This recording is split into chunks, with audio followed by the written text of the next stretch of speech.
So we'll go to Steve next. Steve, you are one of the lead persons at the White House on open government. What, other than the White House logs, which we will stipulate is a success, do you see as the major administration accomplishments to date? And how does the administration plan to make openness in the whole of the federal government, federal executive branch, you can't change Congress or the judiciary, a reality? Focusing on the open government side of what you have called or described as the overlap of FOIA and open government. And in that context, I would also ask you, why open government? Why is the administration doing this? Thank you. Several questions there. Yeah. and let me emphasize, I'm one of several, quite a few people actually, who are working on open government, and it's and each member of that large team is important. You asked me, I think, about the agenda in the open government space for the next year, and there are several things underway. Some of these are continued progress on early initiatives. I'll give you an example of that, and others are newer initiatives that will take some time and energy and creativity to see through. So, as you well know, Patrice, I mean, the agencies spent much of 2010 developing open government plans, and they did so based on feedback from outside groups like your coalition, feedback from the inside as well. And agencies have begun to implement those open government plans. The next year will involve increased implementation of those plans, and that includes getting up data that the public cares about, providing useful applications of raw data. One offshoot of that effort, which we're very excited about and we'll use friends in this room to help us with, is to bring together outside information developers and information entrepreneurs to help render some of that data from a more of a wholesale format to a more of a resale format to make sure that it is useful to ordinary citizens. And at the end of the day, that is our main mission, to use open government as a tool to improve the lives of our citizens. It doesn't take very many words to describe that. It takes a lot of time and energy to see that through. In the category of newer initiatives, as many of you know, the President issued a memorandum on January 18th of this year instructing agencies to make available to the public their regulatory compliance and regulatory enforcement activities. That will be an ambitious undertaking. The President further directed Vivek Kundra and Anish Chopra, the federal chief information officers and chief technology officers, to work with their counterparts in the agencies to make sure that information is accessible, searchable, centralized, and ultimately can be used to perform searches across different agencies whose regulatory jurisdiction is overlapping. So those are just a couple of too many plans that I could summarize in just a few brief minutes here that we're looking forward to working with others on in 2011. Great.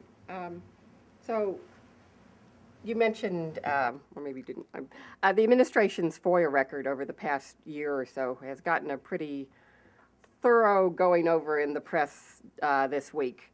Could you talk a little bit about your take on what the record is and what needs to be improved or just simply changed about FOIA and how the process and how it's implemented in the agencies? Sure. Thank you for that question. Our FOIA record has received some scrutiny appropriately during Sunshine Week. And I would like to report that we have a lot of good news that I want to summarize quickly, and more importantly, maybe point our audience to. Sure. There are two large sources of information about agencies' record concerning FOIA over the past year. There are many sources of information, but I'd like to draw your attention to two. One is a quantitative presentation of agencies' FOIA track records, basically, that is now available at FOIA.gov. That was a website that the Justice Department just launched this week intentionally on the occasion of Sunshine Week, and that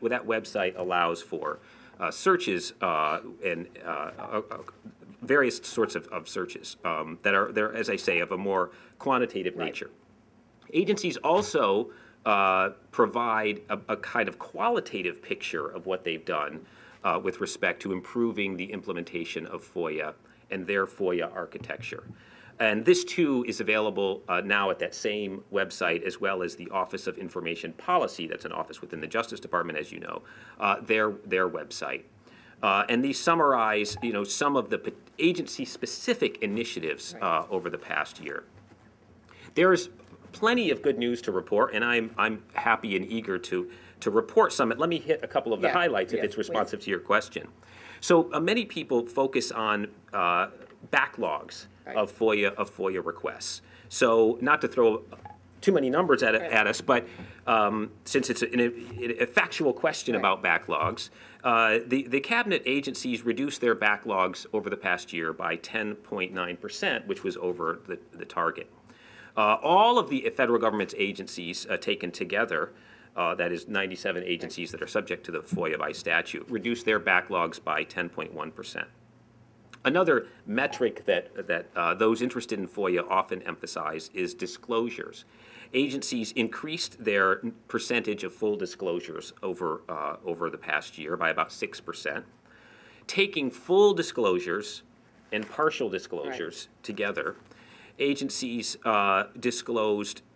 made responsive disclosures in 93% of all processed FOIA requests. I hope we have time in the Q&A to talk about others' pictures of this. Gary's math came out a little bit higher, 95%, so we can talk about that. Can I get you to not, in the last minute or two, to talk about what the administration is planning to do, less about what the agencies have done?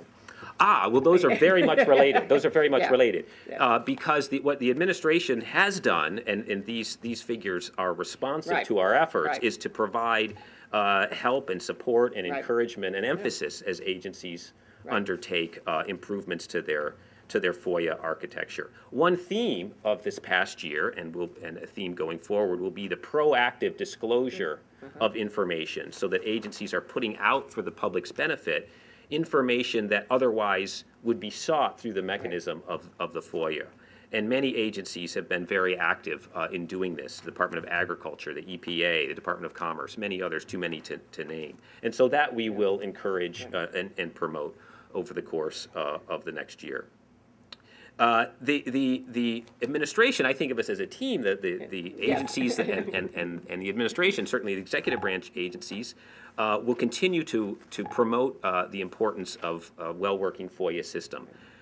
Next Monday will be a first of a series of requester roundtables, something that we're excited about, where members of the requester community will be convened with agencies to engage in an informal dialogue about requesters' needs and how those needs can be most effectively met, and how FOIA requests can be most effectively targeted.